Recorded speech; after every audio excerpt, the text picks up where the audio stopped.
You open Instagram or TikTok for a few minutes and look up to find that half an hour has passed. There was no clear intention, no specific goal, just a sequence of short videos, images, and reactions. It feels harmless, even relaxing. Yet afterward, many people notice a subtle restlessness, difficulty concentrating, a sense of internal agitation, or an urge to check the phone again. This pattern is often treated as a minor issue of time management, but the deeper dynamic is not about discipline. It is about how attention and reward interact. The platforms are designed to deliver small, unpredictable bursts of stimulation. Each swipe carries the possibility of something entertaining, attractive, or emotionally activating. That unpredictability is central. Most users do not consciously register what is happening because the experience feels voluntary. You choose to open the app. You choose to scroll. There is no external pressure. The autonomy makes the behavior appear neutral, but internally, a learning process is unfolding. The brain begins to associate brief digital cues, a notification sound, a vibration, a colorful thumbnail, with potential reward. Over time, the act of checking becomes less about content and more about anticipation. The mind is pulled not by a specific video, but by the possibility of one. This shift is subtle. It does not feel like dependency. It feels like curiosity. The tension lies here.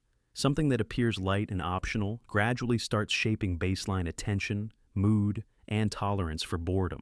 Because the change is incremental and socially normalized, few people pause to examine it. The environment reinforces the idea that constant stimulation is simply modern life. The deeper psychological mechanism remains largely invisible. To understand the mechanism, it helps to look at how the brain learns from reward.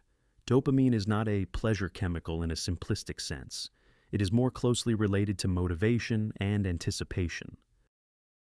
It increases when the brain detects a potential reward and learns to repeat behaviors that led to it. Social media platforms operate on variable reinforcement. Not every video is interesting, not every post is satisfying, but occasionally, one is highly engaging. That unpredictability strengthens the learning loop. The brain pays more attention when rewards are inconsistent. This pattern is similar to how slot machines maintain engagement. The uncertainty itself sustains behavior.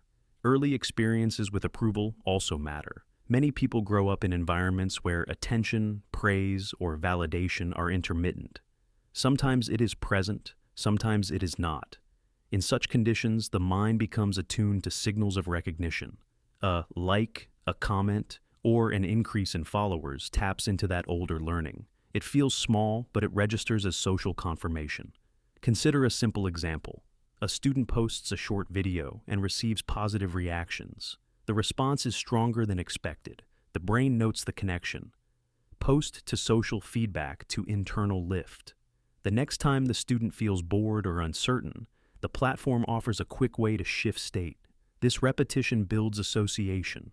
The brain adapts efficiently. It begins to prefer fast, high-contrast stimulation over slower tasks that require sustained focus. Reading a long article or working on a complex project now feels comparatively flat. Not because the person lacks intelligence or willpower, but because the nervous system has recalibrated its baseline for stimulation. This adaptation is logical. The brain optimizes for environments that provide frequent reward signals. The difficulty arises when that environment is engineered for constant novelty rather than depth. As this pattern stabilizes, it begins to shape adult functioning in subtle ways. Concentration becomes fragmented. Tasks that do not provide immediate feedback feel heavier. Waiting in silence, commuting without a phone, or sitting with unresolved thoughts becomes uncomfortable. The impulse to check the device fills small gaps that once allowed reflection. In work settings, this can translate into frequent context switching. A person may begin a task, encounter mild cognitive effort, and unconsciously reach for the phone. The short digital break provides relief, but repeated interruptions reduce the ability to sustain deep engagement. Over time, productivity may decline, not because of laziness, but because attentional endurance has weakened.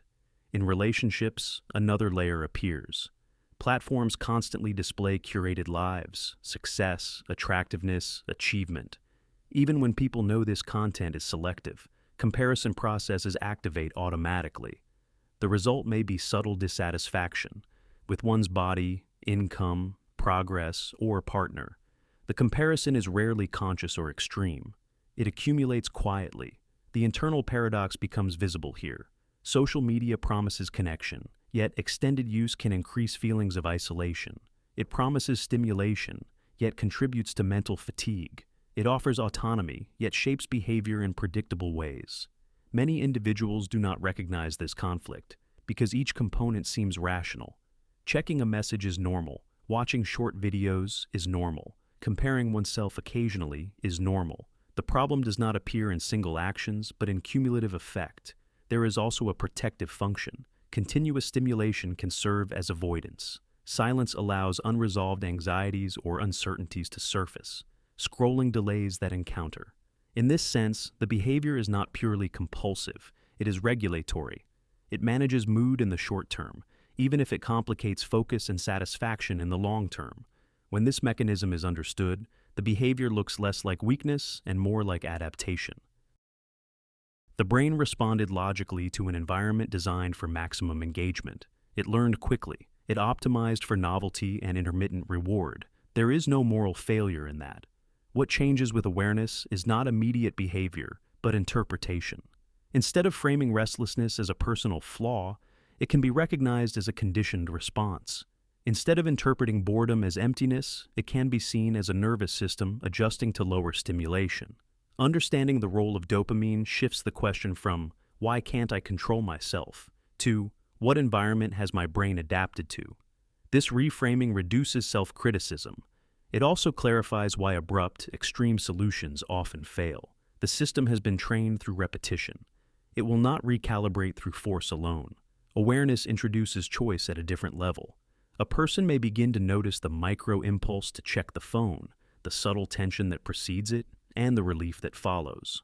Observing this loop creates distance. The behavior becomes visible rather than automatic. The goal is not to reject technology or romanticize a past without it. Digital platforms provide information, entertainment, and genuine connection. The model itself is not inherently harmful. It is efficient. The quiet shift occurs when stimulation is no longer confused with fulfillment, when anticipation is distinguished from satisfaction, when moments of low input are not immediately anesthetized. In that space, attention gradually regains depth, not through force, but through understanding.